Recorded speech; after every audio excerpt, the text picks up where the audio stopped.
Jack the Ripper's face finally revealed. Jack the Ripper was an unidentified serial killer active in London's Whitechapel district in the autumn of 1888, and his true face will finally be revealed at the end of this video. During a period of severe poverty, overcrowding, and weak policing, which created ideal conditions for violent crime. The killer is believed to have murdered at least 5 women: Mary Ann Nichols, Annie Chapman, Elizabeth Stride, Catherine Eddowes, and Mary Jane Kelly, known as the Canonical Five, all of whom were poor, vulnerable women, several of whom engaged in casual prostitution, and all were attacked late at night or in the early morning hours.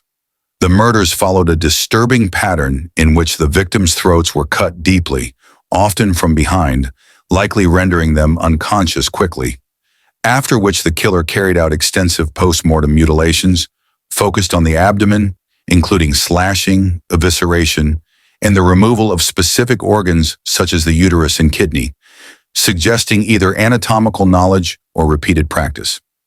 In the case of Elizabeth Stride, the absence of abdominal mutilation is widely believed to indicate the killer was interrupted, a theory reinforced by the fact that Catherine Eddowes was murdered less than an hour later, the same night with extreme brutality, while the final canonical victim, Mary Jane Kelly, was killed indoors in her rented room, allowing the murderer time to inflict unprecedented mutilation, with organs removed and placed around the room and her heart taken away.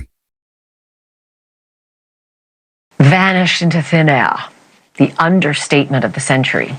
Russell Edwards is that tour guide, that historian, and is that true crime sleuth who may have cracked a case for the ages, and he's live with me now. Mr. Edwards, thank you so much for being back with me. I so appreciate seeing you again. How certain are you? How certain are you that the Ripper is Aaron Kosminski? Oh, without doubt, 100% it's him. This face is a facial reconstruction by an expert from the family photos that were given to me by one of the by one of the descendants. So it's Despite not sort of like a mock-up, public that's fear, actually what it looks like. sensational newspaper coverage, hundreds of suspects and letters sent to police and the press, some of which may have been hoaxes, the killer was never identified, due largely to the lack of forensic science, unreliable eyewitness testimony, and social prejudice toward the victims, leaving the case unresolved and cementing Jack the Ripper as one of history's most infamous and mysterious criminals. The fog swallowed the alley, the echoes of the past lingering like a held breath. And somewhere between legend and truth, Jack the Ripper walked on, unknown, unnamed, and unseen. And with that, the fog closes in again. The truth, like the killer, was never truly caught.